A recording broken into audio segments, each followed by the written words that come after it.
सरकार के बददिमाग मंत्री और तमाम भाजपा के प्रवक्ता और उनके नेता कटाक्ष कर लें, कुछ भी कह लें। मनमोहन सिंह जी के शासनकाल में जीडीपी ग्रोथ रेट 10 वर्ष में औसतन 7.5% रही, उस वेबसाइट को ही बंद कर दिया जाता है।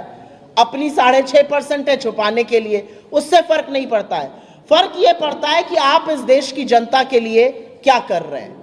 आप $5 ट्रिलियन इकोनॉमी का झुंझुना बजाकर गरीब आदमी का, मध्यम वर्ग का और निम्न मध्यम वर्ग का पेट नहीं भर पाइएगा। वो ढोलना आप बजा रहे थे 2022 के लिए, 2025 आ गया और $5 ट्रिलियन इकोनॉमी बनने के लिए आपको 10% से ग्रो करना है। आप 7% ग्रो नहीं कर पा रहे, 6.5 नहीं कर पा रहे। इस देश में मोदी सरकार यूनियन बजट पेश करेगी और वो यूनियन बजट इस देश का भविष्य तय करेगा। अभी आपने देखा ये 48 घंटे पहले ग्रोथ रेट आई है 6.4%। तो वो जो यूनियन बजट होगा वो इस देश के अर्थव्यवस्था की, इस देश के रोजगार की दिशा और दशा दोनों तय करेगा। वो तय करेगा कि क्या इस देश में निवेश और उपभोग होगा। वो तय करेगा कि क्या महंगाई की मार से जो लोग जूझ रहे हैं उनको कुछ राहत मिलेगी। और सबसे बड़ी चीज वो तय करेगा कि आपके जैसे और हम जैसे तमामों करोड़ों लोग जो टैक्स की मार और टैक्स के बोझ के नीचे उसके तले दबते जा रहे हैं, क्या उनको कोई राहत मिलेगी। और किसी भी आकलन से पहले टैक्स पर आज बात करनी जरूरी है, क्योंकि आजाद भारत में पहली बार सूट बूट की नरेंद्र मोदी सरकार ने इनकम टैक्स को कॉर्पोरेट टैक्स से ज्यादा कर दिया है। मतलब जो धन्ना सेठ, जो बड़े बड़े पूंजीपति हैं, वो आपसे, हमसे, इस देश के गरीब वर्ग से कम टैक्स दे रहे हैं। गला आपका रेता जा रहा है टैक्स पर, आपके बच्चों की पढ़ाई, आपकी दवाई पर उसका असर पड़ रहा है। लेकिन टैक्स की चर्चा हो तो शुरुआत तो गब्बर सिंह टैक्स से ही करनी पड़ेगी। छुट्टियों का माहौल था, आप लोग भी गए होंगे सिनेमा देखने, हो सकता है 2 बच्चों के साथ गए हो। लड़के ने कहा हो मैं नमक वाला पॉपकॉर्न खाऊंगा, बच्ची ने कहा हो कि मैं तो सॉल्ट कैरेमल खाऊंगी। हो सकता है धर्मपत्नी ने कह दिया हो मैं तो मिक्स खाऊंगी। अब वही अड़चन आ गई, जीएसटी कौन सा लगेगा, 5 लगेगा, 12 लगेगा, 18 लगेगा। ये गुत्थी सुलझाने में पूरा देश उलझा हुआ है। और इसीलिए गब्बर सिंह टैक्स की बात करनी है, क्योंकि जीएसटी एक इनडायरेक्ट टैक्स है। आपकी पॉकेट में 5,000 रुपए है, आपकी पॉकेट में 500 रुपए है, आपकी पॉकेट में 50 लाख रुपए है, सरकार को कोई फर्क नहीं पड़ता। अगर आप आज की तारीख में कोई सामान खरीदते हैं तो गरीब हो या अमीर, उसको एक बराबर जीएसटी का टैक्स देना है। और इसीलिए इनडायरेक्ट टैक्स को डीमेरिट टैक्स कहा गया है। ये उपभोग पर टैक्स होता है, ये कंजम्पशन टैक्स होता है। आप जो भी खरीदिएगा, आपने जूता खरीदा, आपने शर्ट खरीदी, आपने आटा खरीदा, दही खरीदी, उस पर एक बराबर टैक्स देना है। इस देश का सबसे अमीर आदमी मुंबई के नरिमन पॉइंट पर भी वही टैक्स दे रहा है जो हजरतगंज का रिक्शे वाला दे रहा है। एक माचिस की डब्बी पर, एक बाल्टी के मग पर, एक कॉटन की शर्ट पर, एक हवाई चप्पल पर। यह असलियत है जीएसटी की।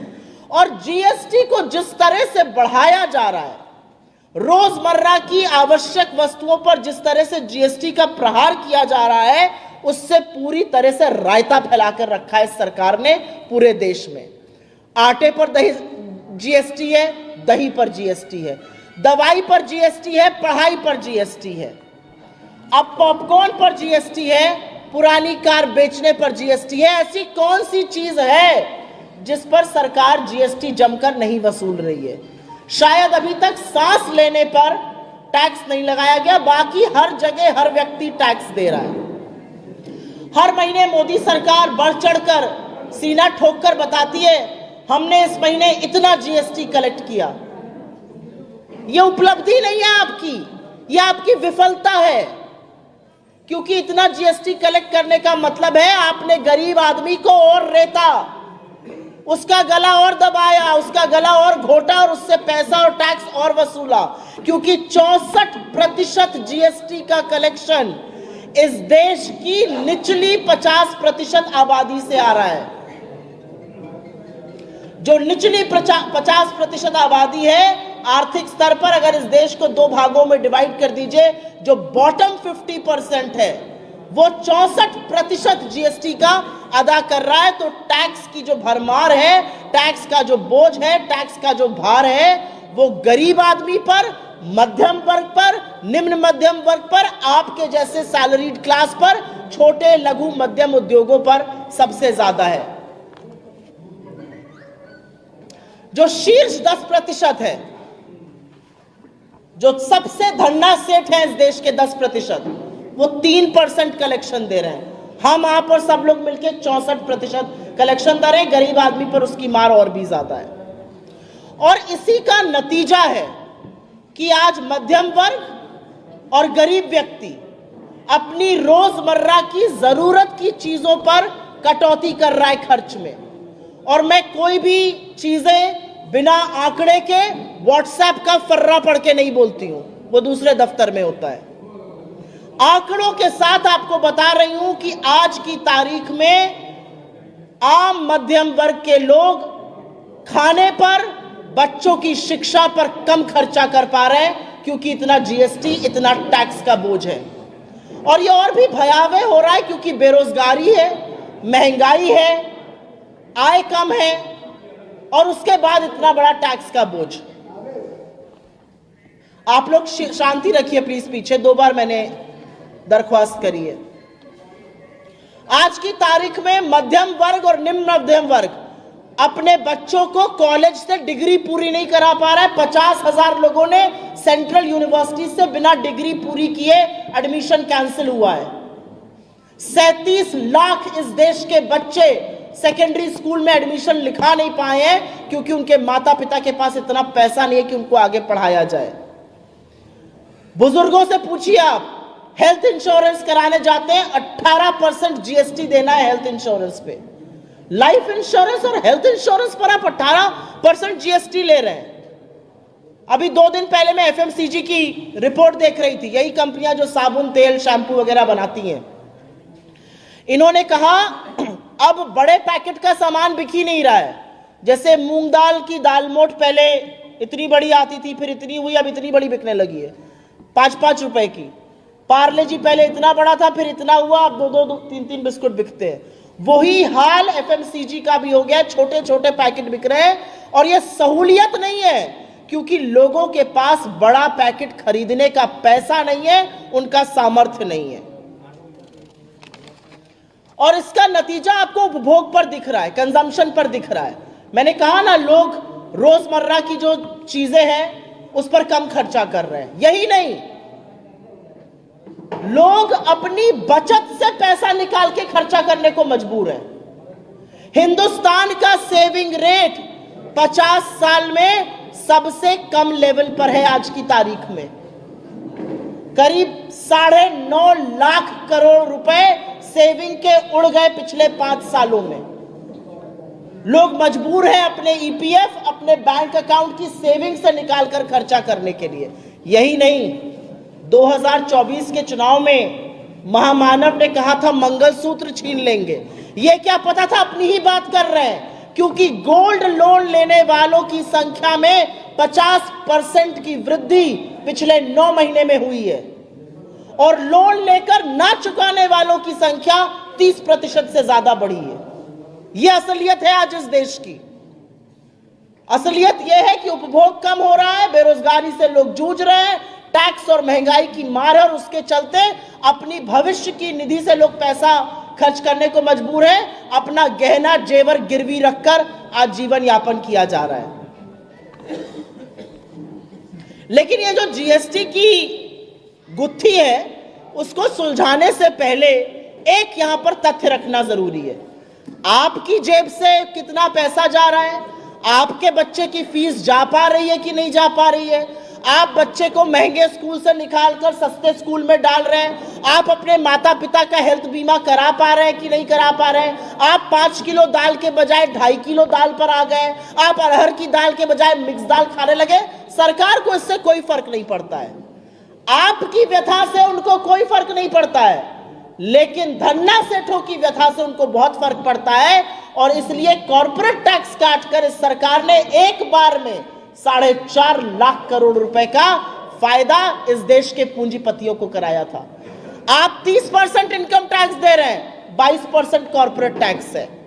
लेकिन जीएसटी की गुत्थी के बारे में जो मैंने बात करी थी, मुझे लगता है ये वो भूल-भुलैया है, ये वो पहेली है जो हमारे जैसे मानवों से सुलझेगी नहीं, ये मानव जाति से सुलझने वाली नहीं है। पॉपकॉर्न पर जैसा मैंने बोला था 5%, 12%, 18%, ये गुड एंड सिंपल टैक्स है। जितना सिंपल रहेगा उतना इजी रहेगा। कांग्रेस पार्टी पैरोकार है कि एक नहीं तो ज्यादा से ज्यादा 2 लेवल ऑफ टैक्स होना चाहिए। इस सरकार में आपको पता है कितनी जीएसटी की दरें हैं? कोई बताएगा मुझे यहां पे? 9, 1 नहीं 2 नहीं 9 जीएसटी की दरें हैं। 0%, 0.25%, 1.5%, 3%, 7.5%, 12%, 18%, 28%। और इनमें अगर आप सेस और सरचार्ज को शामिल कर लीजिए तो 50 और आ जाएंगी। लेयर पे लेयर पे लेयर जीएसटी की है और इसको ये कहते हैं गुड एंड सिंपल टैक्स। इसका एक बहुत बड़ा नुकसान लोगों को तो हो ही रहा है, छोटे लघु मध्यम उद्योगों को भी हो रहा है। लेकिन ऐसा नहीं है कि आप जीएसटी दे रहे हैं और कोई मजा नहीं मार रहा है। कुछ लोग हैं जो इसमें भी फायदा उठा रहे हैं, उन पर भी सरकार की विशेष कृपा है।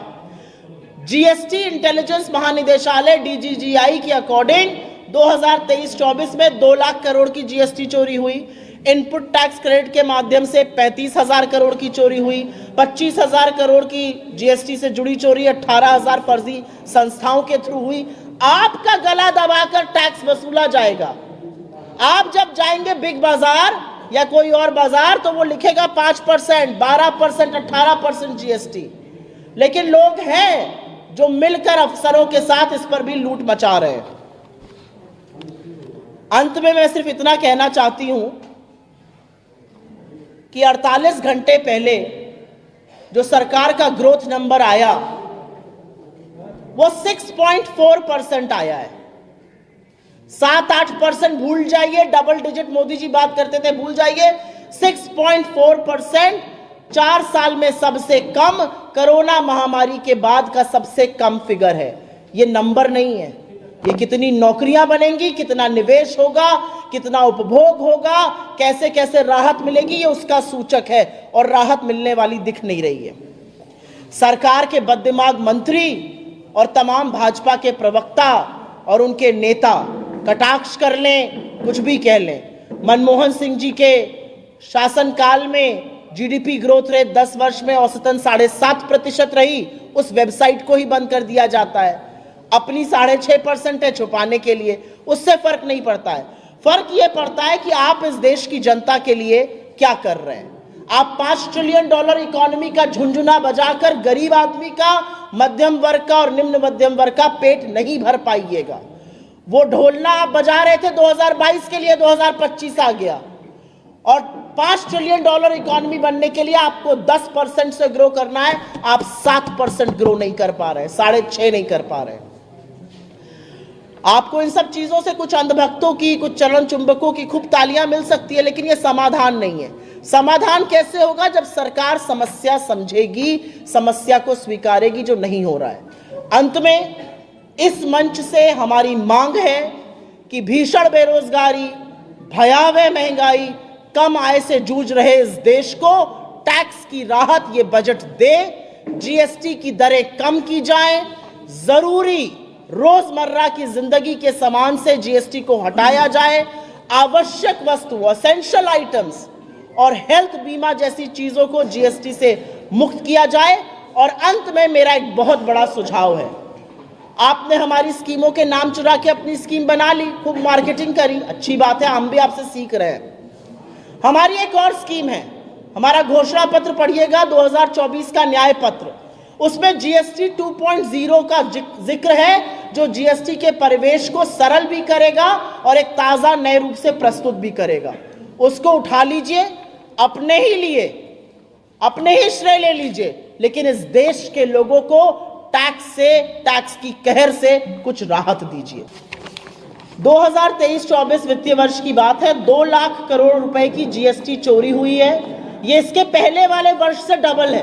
पहले वाले वर्ष में 1 लाख करोड़ की हुई थी, 2023-24 में 2 लाख करोड़ की हुई है।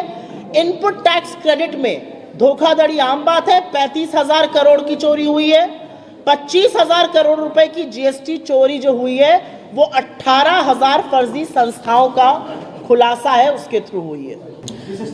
एक आप उस स्ट्रैटेजी का हिस्सा है, एक जो हम कर रहे हैं उस स्ट्रैटेजी का हिस्सा है। मेरा मानना है, मैं आशा ही कर सकती हूं कि 12 जगह जहां पर हमारे कुछ चर्चित चेहरे प्रेस कॉन्फ्रेंस कर रहे हैं, वहां के अखबारों में, वहां के टीवी चैनल्स पर इस पर बहस होगी। लोगों के सामने थोड़ा सच आएगा, लोग समझेंगे कि देश में क्या हो रहा है, लोग समझेंगे कि क्यों मेरे घर का बजट बिगड़ा, वैसे पूरे देश का बजट बिगड़ा हुआ है। तो मुझे लगता है स्ट्रैटेजी का एक हिस्सा ये है। स्ट्रैटेजी का दूसरा हिस्सा है कि हम जीएसटी काउंसिल में इस बात को उठाएंगे, हमने पहले भी उठाया है। लेकिन हमारे सामने ऐसी सरकार है जिसकी वित्त मंत्री से बोलिए लहसुन प्याज महंगा हो गया, वो कहती है मैं लहसुन प्याज खाती नहीं। तो सरकार की संवेदनहीनता को दिखाना विपक्ष का काम है, वो हम कर रहे हैं। आवाज उठाना हमारा काम है, वो हम कर रहे हैं। लेकिन ये डिसीजन, ये निर्णय कार्यपालिका एग्जीक्यूटिव को लेना पड़ेगा, जो सरकार में है उनको लेना पड़ेगा। हमने जबरदस्त मांग उठाई, हेल्थ बीमा से 18% जीएसटी हटाई है, सरकार ऑलमोस्ट मान गई। हमें लगा हो जाएगा, हम तो स्वागत करने के लिए तैयार थे। बजाय हेल्थ बीमा से जीएसटी हटे, पॉपकॉर्न पर नया जीएसटी लग गया, पुरानी गाड़ी पर नया जीएसटी लग गया। तो मेरा अपना मानना है कि सरकार आम आदमी का गला जरूर मरोड़ रही है, पूंजीपतियों को फायदा पहुंचा रही है। स्ट्रैटेजी का एक हिस्सा ये कि इस पर चर्चा तो शुरू हो। अगर आपके घर में बच्चे की पढ़ाई पर, दवाई पर, खाने पर कम खर्च हो रहा है, तो आप शहर में रहिए या गांव में रहिए, आपको वो बात चुभ रही है और ये किसी को समझाने की जरूरत नहीं है। एक माइक ले लीजिए और मत बताइए आप कहां से हैं, और चले जाइए गांव में, और जितने अच्छे से ग्रामीण अंचल के लोग ये बात समझा सकते हैं, वो शहर के बहुत भक्त नहीं समझा पाएंगे। ये मैं आपको दावे के साथ कह सकती हूँ, ग्रामीण परिवेश से आती हूँ इसलिए और अच्छा कह सकती हूँ। जो गांव का आदमी है वो आपको 4 बातें और बताता है। यूरिया की बोरी 50 की थी, पैसे वो 45 की हुई, कैसे उसका दाम बढ़ा, कैसे उसका दाम घटा। मैं आपको एक वाकया सुना देती हूँ। आज से 1 साल पहले की बात है, मैं महाराजगंज में थी और एक बिल्कुल ग्रामीण परिवेश का व्यक्ति मुझसे मिलने आया था। सवेरे सवेरे की बात है, ऐसे ही जनवरी फरवरी का महीना था, और हमने उनको चाय और बिस्किट जो आता है उसको दिया जाता है वो दिया। उसने पार्ले जी का बिस्किट खाकर वो बात कही जो आज तक शहर में किसी पढ़े लिखे तथाकथित व्यक्ति ने नहीं कही थी। उसने कहा इहो उड़ा गई ले, ये भी लेके डूब गए। बड़ा पैकेट आता था, छोटा पैकेट हो गया। ये गांव का व्यक्ति खूब समझ रहा है, तो गांव के व्यक्ति को बिल्कुल मूर्ख मत समझिए, खूब समझते हैं लोग। मुझे ऐसा लगता है जिस दिन मुद्दों पर बात होने लगेगी, जिस दिन आप जैसे मूर्धन्य पत्रकार टीवी पर बैठकर ताल ठोक कर एक बार ऐसे करके सरकार से बोलेंगे महंगाई की मार कब खत्म होगी, घुटने पर ले आएंगे आप सरकार। 2014 के पहले आप लोग ये करते थे, 2014 के बाद से थोड़ा कम कर दिया।